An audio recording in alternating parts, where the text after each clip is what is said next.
Kung kanina po mapapansin, napakadumi ng mesa namin. Ito na po ang itsura niya ngayon. Napakagaling maglinis si Jan. Nakita niyo ba yun? Nakita ko, kaya na po, may siling ko pa. Mababa na yung customer satisfaction. Dapat delicioso din ang gano'n, no? You know, pakita mo sa video. Ano ba pagod ako? Well, your choice.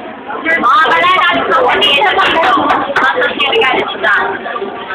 so beautiful. And you know, like I didn't think domo.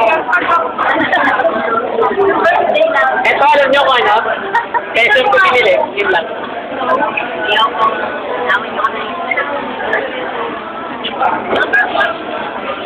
Number mo yan? Maybe kung regalo niya lang sa akin. So, si Pastor talaga naman.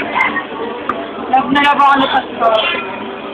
Pastor Roddy, mahal Chris, minamahal Chris. Yun talaga.